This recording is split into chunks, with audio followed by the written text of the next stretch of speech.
Hi, this is Scott from Showmark, and I'm going to give you an overview of the magnet winding machine that Showmark has developed, as well as some instruction on how to use it in program. This machine was developed originally for one of the leading superconducting magnet laboratories in the world.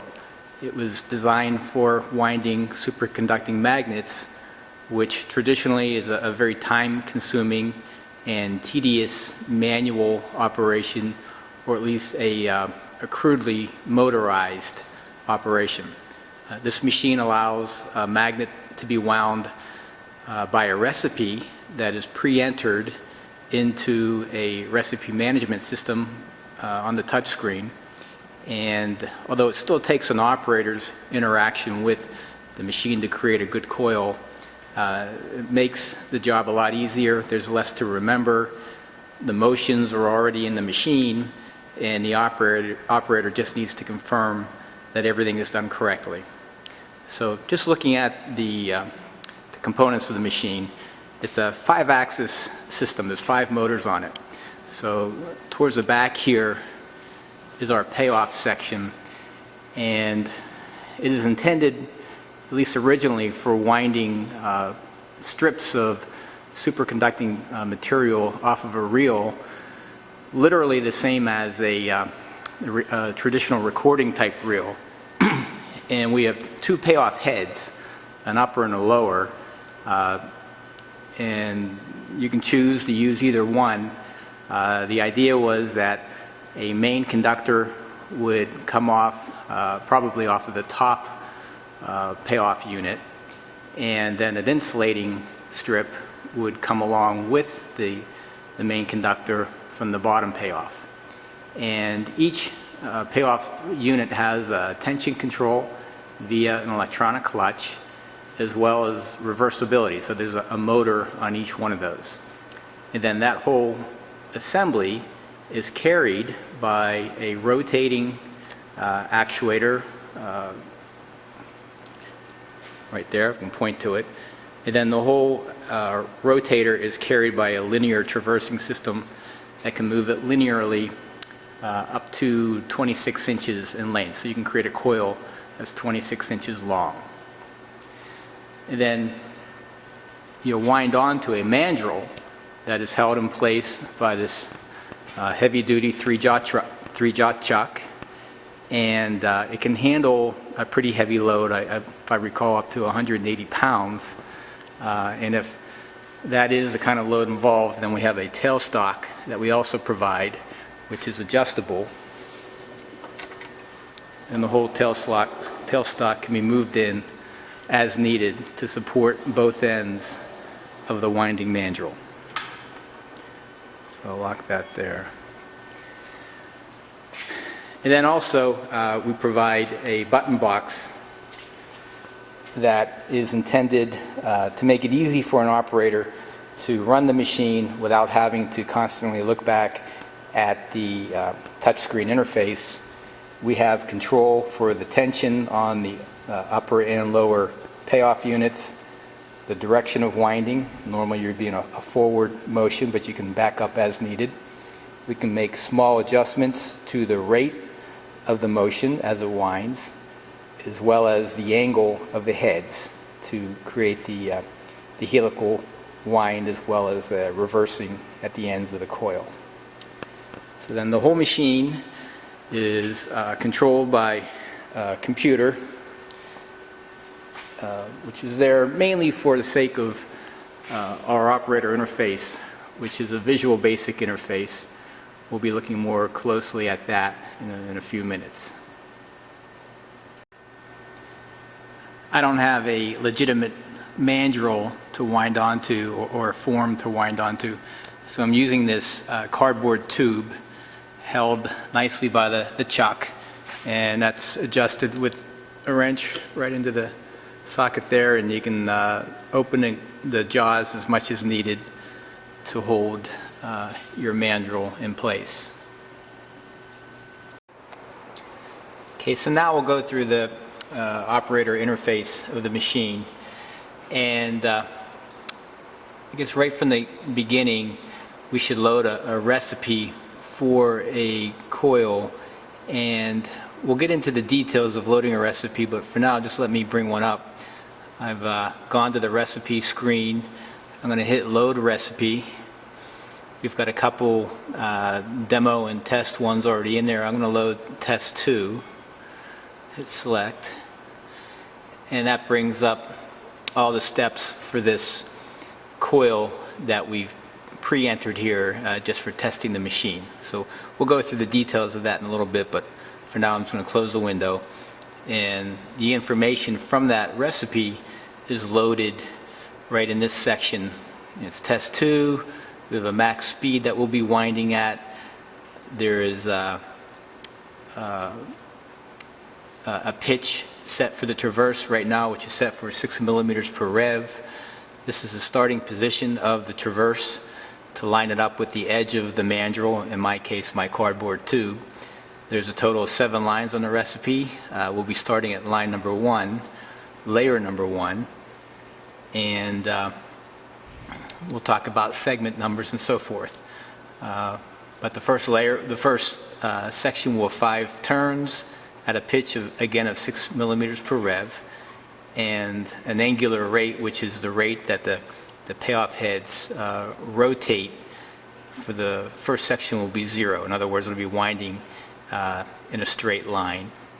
Okay, but then looking at the other sections of the screen, so each motor or part of the machine has its own section. This is the take-up section, which corresponds to the rotating part of the machine that turns the mandrel. The traverse is the linear motion section that carries the 2 payoff reels. The payout angle is the rotary actuator on top of the linear actuator. And then we have controls for the 2 motors on the payoffs, on the upper and lower. You can turn them off and on. And then the system buttons will be accessed as you go through a recipe. You'll be prompted to press each one in time. Then we have an information section as well as a main control for starting and stopping, pausing the winding, as well as unwinding when necessary. I'll jump ahead too. We have a system settings screen where we can enter global parameters such as jog speeds, bump amounts, and I'll talk about bump amounts in a moment, the acceleration of the take-up. Then we have the traverse settings where we have a forward limit, which is the farthest that it will allow to move, a speed for the jogging the traverse, the maximum speed the traverse is allowed to move at all, the acceleration for the traverse, bumps for the traverse, and then the same kind of thing for the payoffs, as well as upper limit speeds, speed limits for the payoff motors, for the upper and lower motors. So I'm going to exit that. Okay, so the first thing you want to do when you start the machine up is you have to home the system, because upon power up, it doesn't have any idea where any of its positioners are, and in order to operate safely, the machine needs to know that information. So we go through a homing routine. We want to home the traverse as well as the payoff. So I'm going to press these buttons, both. It prompts you to confirm you really want to home the payoff, so I'll say yes. And you can see now the payoff linear actuator is moving to the left to its home position. The rotary top is also turning. It might not be so visible. Then it comes to a stop. Okay, we can see now that the traverse and the payout axes have been homed. They've turned green. And by the way, the goal at startup is to get rid of all these red buttons. And just the fact that they're red is sort of prompting you to press them. One thing we want to do, though, is tell the traverse axis to go to its starting position, which is a number in the recipe. I'll go back to it. So here is the starting position, right, which we're not at right now because we just homed the system. So to go to that, we have our go to reference button for the traverse. If I press that and I need to hold it in for 3 seconds, it will then cause that axis to go to its starting position. I'm going to hold it in and we'll watch the traverse as I hold it. After about 3 seconds, you see it moves to its starting position. Okay, so coming back to the screen, we now want to set all of our reference positions. We want to tell the machine that our take-up is now in its 0 starting position. Our traverse is where we want it to start. For the moment, we're going to leave our payoff motors off because I don't have my strip attached to my coil yet. We'll get that in a second. And the last button, though, after that is to press Setup Done. So the machine is theoretically ready to wind, although now I have to attach my strip to the mandrel or my tube. So I'm going to be paying off some material from the top payoff position, and I'm just using magnetic recording tape to demonstrate with. So I'm going to attach that and come back. Okay, we're back now, and I've attached the winding material to my cardboard tube. And if you notice the orientation of the payoff reel relative to the tube, they're pretty straight relative to each other. And the first part of my wind, at least in my case, you can develop any sort of winding pattern you like, but I'm going to start with a helical wind, which for strip material probably requires some angle of the payoff reel relative to the cardboard tube. So I'm going to make an adjustment over on my screen here. I've got my payoff angle adjustments, and this is where these bump buttons come in handy. The bump is sort of like a jog, but the difference is a jog traditionally is a button you hold in to make a manual adjustment, and as long as you're holding that button, you'll have motion. But you really have no precise control doing things that way. The bump is another type of jog that we've developed that gives you a predefined move each time you press it. And the distance of the move is settable in our system setting screens. If you remember, you go back here. So right now, our payoff bump amount will move 1 degree every time we press that button.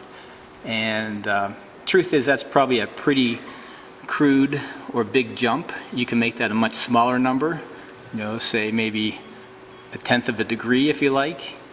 But for now, I'm going to keep that as 1 degree for purposes of my demo. So I'm going to exit out of there. So we have a bump minus and a bump plus, and that corresponds to a clockwise or counterclockwise angular move of the payoff head, relative to standing above the machine. So I'm going to bump it 2 degrees negative.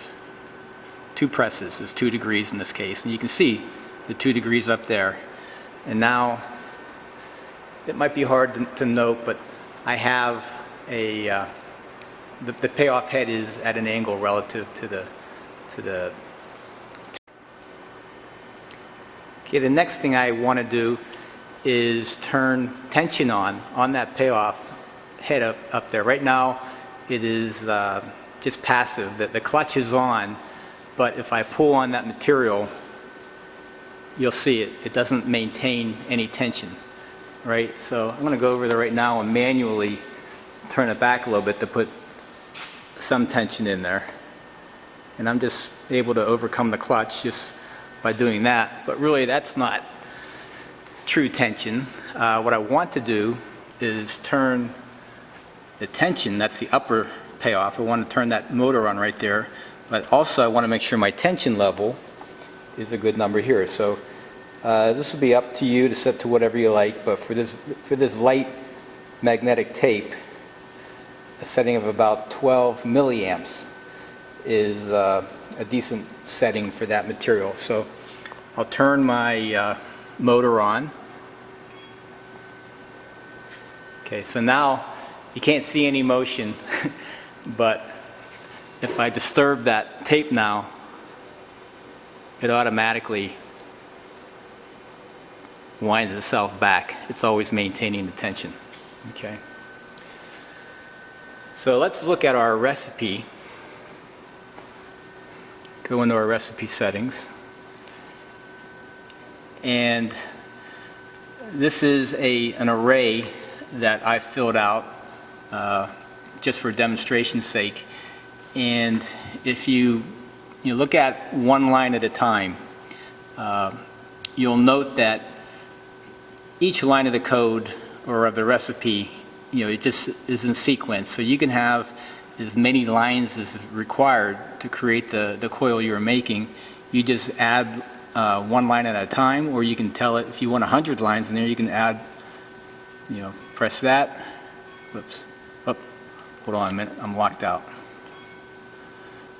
I can't change the recipe if I'm in a winding mode. I need to be in spool done.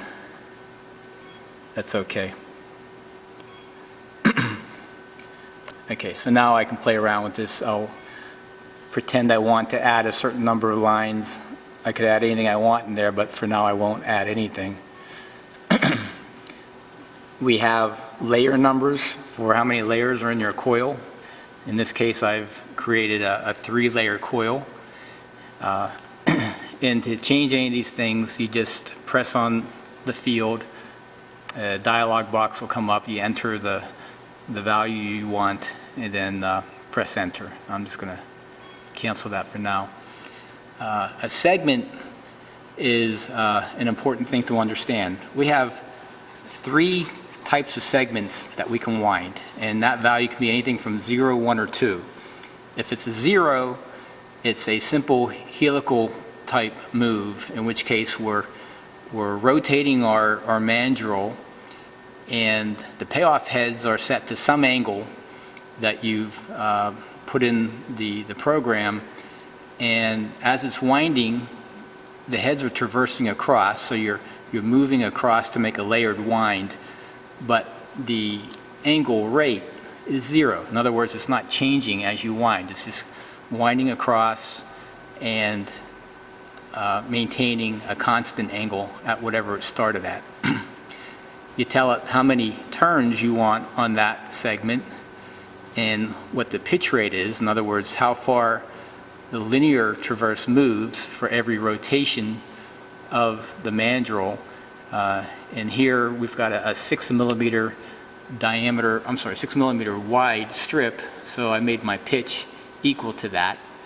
And again, our angle rate, in other words, the rate of motion of the angular actuator is 0. Okay, so I then jump to the next segment. I'm still on layer number 1, so it's just a continuation of this layer that I'm making, but now I'm calling it section or segment number 1. And here, for 4 turns, at a smaller pitch now, I'm only moving 3 millimeters per turn. I'm also, though, as I'm moving, beginning to turn my the angle of the heads a half a degree for every rotation of the mandrel. And that number can be either positive or negative, depending on which direction you want the angle to change. So we allow for 2 of those segments, and truthfully, they're really the same type of move, except it just allows you to differentiate between 2 sections where you have 2 different combinations of pitch and angle rate going on. So in this first layer, we'll make our 5-turn helical move, which is pretty short. And then for 4 turns, we'll begin to turn our head around. And then for 4 more, it'll fully have turned around in the other direction. And as I wind, that will become clear. And then as we finish that layer, we then move to layer number 2, and really we're just going backwards now. 5 more turns with a negative pitch, so it's just reversing direction. And again, here our angular rate is 0, so it's just a helical wind. And after 5 of those turns, we do 4 turns at a smaller pitch, but we begin to turn our head back around the other way. And then we continue with 4 more turns with an even smaller pitch, continue to turn that head till it's gotten into its new position, and then we make one last helical move onto a new layer to make a third layer. And this can go on and on and on, and to make whatever style coil you want to make. Okay, so I'll get out of here. And by the way, before I do, so we've created a recipe. If you entered a new recipe, just like any computer, you can save recipe as, create a new name, enter it in there, and you can create a long list of literally hundreds or thousands of recipes. They're all stored on the hard drive of the computer. So I'll close this now. And I had been set up before, but I pressed my spool done button, if you recall, to be able to edit the recipe. So I need to set my references again. Nothing else moved, so I should still be good. And setup is done. Okay, so again, we're on line number 1. We're going to make 5 turns with a 6mm pitch. And I have a choice here now. I can start winding just by pressing the wind button, or there's also a foot pedal down below where the operator has full control over the rate of the winding. So I'll use the foot pedal, and we'll see some motion happening. So I can go very slowly if I want, as slow as this, or press more fully to go faster. I'm not sure how aligned I was at the beginning. The things need to get lined up at first, so you'll see some variation in that spacing at first. It should even out though in a little bit.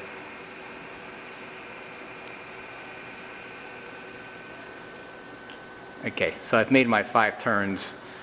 It never really evened out very much, but the motions of the machine are very precise, and those spaces should be very repeatable if things were aligned correctly at the beginning. I'm just going through a demo here. Okay, so we did the first line of the code, which is the 5 turns, and you can see our wrap position right now is a 5. And the machine is prompting us to go to the next line. It won't move to the next line until you tell it to do so. So I'll do that now. So now we're on line number 2 of layer 1, and we call this an end turn section, which is a segment number 1 is an end turn section. So this time I'm just going to press wind. And remember, we're making 4 turns with a 3mm pitch, so that's the spacing or the amount that the traverse will move with each rotation of the mandrel. And for each rotation, our head will rotate a half a degree. So it'll be very subtle, but at the end of those 4 moves, there will be a difference in the angular position. So I'm just going to hit wind, and we'll just watch.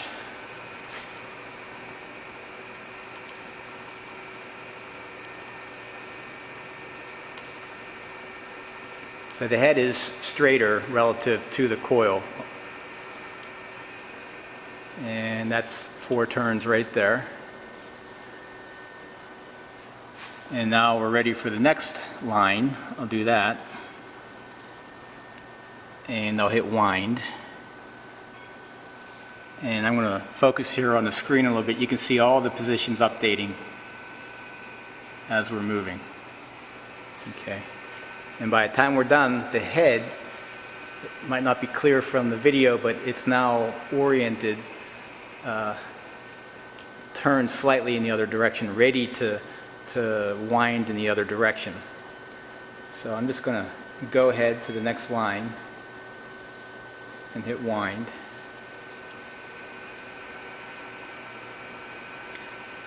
And now the traverse is going backwards. Not sure how clear that is, but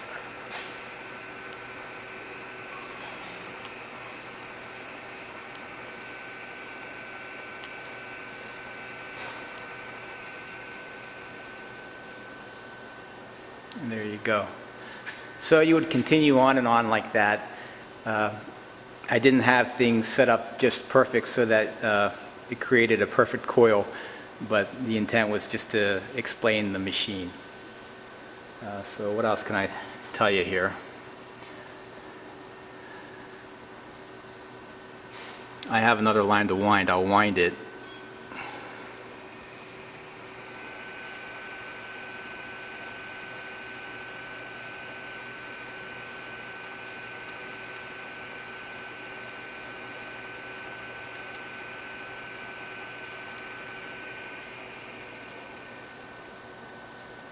All right. So you continue on, and when you're done, the next line will no longer be flashing, but spool done will be flashing, in which case you'd press that. It'll prompt you to confirm that you want to do that, because especially in my case, I didn't go through my whole program, so it prompts you to confirm you want to do that, so I do. Everything's been reset to 0, and it's ready to wind again. So, do a quick walk around of the machine. Sorry about the mess in the room here.